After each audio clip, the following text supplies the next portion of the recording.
My DIY kitchen makeover. Una sa lahat, bago ko inayos at pinaganda ang aking kitchen, ay nilinis ko muna ito. Tinanggal ko ang lahat ng mga divider na maaari nang malaglag dahil sa katagalan. Masyado na siyang marupok at masyado na siyang luma. Masyado na siyang maraming anay kaya kailangan na din talagang linisin. So since ako naman yung nakaisip at ako din naman ang may kakayahang gawin, ako na lang din ang nagtanggal. Pero una nilinis ko muna, tinanggal ko muna yung mga basura, yung mga hindi nagagamitin, mga takip ng food storage, mga basura na wala nang pakinabang, pinagtatatapon ko na kasi nakatambak lang naman. At yung mga nakalagay dun sa dating divider, ay pinaglalagay ko muna sa ilalim ng kitchen. Total wala namang nakalagay. At nagpagawa na rin ako dun ng mga divider na pwede niyang paglagyan pansamantala habang hindi ko pa naayos. So ayun, ni-start ko na siyang tanggalin. Dito nga sa mga part na to, masyado na akong nahirapan kasi maalikabok na, nalalagnat na talaga yung mga anay, pero pinagtiyagaan ko lang. Patulong ko pa din si Taryong sa pagtatanggal. Martilyo lang yung ginamit ko, napakadali lang niyang tanggalin sa sobrang rupok niya. Nung mga oras na yan, na-realize ko na ang isang bagay pala, kahit na yan ay ipinahiram lang sa'yo, kailangan mo din pala yung pag-ingatan at pakapahalagahan. Kaya kung ikaw nagra-rent lang o may ipinahiram sa'yong bahay na matitiran mo, alagaan mo, linisin mo. Hanggat maaari, pagandahin mo. Kasi darating ang panahon na mabibless ka ng sarili mong bahay. Kung yun nang ipinahiram sa'yo, nagagawa mong mapaganda, nagagawa mong pag-ingatan, nagagawa mong pahalagahan, di lalo ka pang ibibless ni Lord ng mas maganda pa ng totoong sa'yo na. Kasi sa maliit na bagay na pagkatiwalaan kay yung pinahiram sa'yo, napaganda mo, napalago mo, o what more pa yung mas more on blessing na ibibigay sa'yo ni Lord. Yun lang, maisip ko habang naglilinis ako ng mga panahon na yan, habang inaayos ko siya.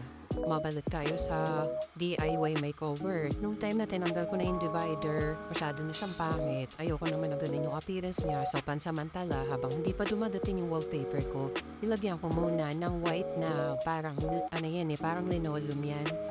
Nilagyan ko muna siya ng white para presentable naman. Malinis pa rin tingnan kahit na wala na yung divider. Pero pansamantala lang yan. Di pa kasi dumadating yung wallpaper ko. So, ayan na yung result niya nung una na tinanggal ko yung divider. So, ayun na, dumating na yung aking wallpaper. Nung dumating na yung wallpaper ko, inumpisahan ko ng tanggalin yung pansamantalang inilagay kong parang mantel, yung parang linoleum sa wall. Katulong ko na dyan yung bunso namin. So, yun, sinukat-sukat ko muna, dinupit-gupit, bago ko siya ikinabit. Kasi kailangan talaga yan ng measurement para sakto lang. Walang labis, walang kulang. So, nung okay na, nagtakin-takin pa nilagay ko na yung wallpaper na galing sa Shopee. Actually, dalawang pinanggalingan yan, isang TikTok, isang Shopee. Maraming salamat nga pala sa mga yung mga shop na hiningan ko ng sample. Kasi sa kanila galing yung wallpaper na yan. At yung sa Shopee, affiliates ko din, sa kanila din galing yung ibang mga gamit na na-install ko dyan.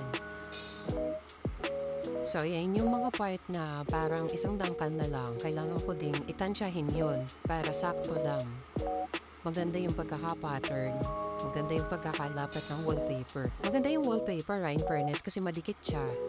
Sobrang dikit nga yan, meron pa akong ginawa na inulit ko ulit Kasi nakadikit na siya, tinanggal ko lang ulit, tapos na idinikit ko na, nag-crumpled siya. Nagkadikit-dikit yung wallpaper, wala na, nasira ako na, sayang din niya. Yan yung part na yan na nasira ko yung wallpaper. Nakabit ko na siya tapos tinanggal ko ulit. So, ginawa ko, tinanggal ko na lang ulit yung tuluyan, pinalitan ko na lang, pinabitan ko ng bago. Medyo mahirap din, kaya dapat, tansya mo yung pagkakaya, no, sinira ko na lang siya. Tansya mo yung pagkakabit ng wallpaper.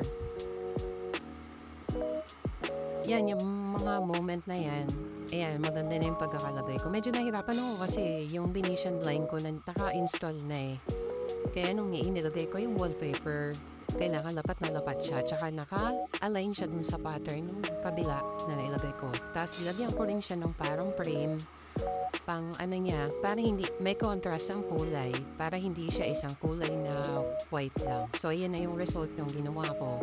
Pati ceiling nga pala nalagyan ko din ng wallpaper. Yan na siya. Yung mga in-install ko dyan, lahat lang yung Shopee at saka TikTok.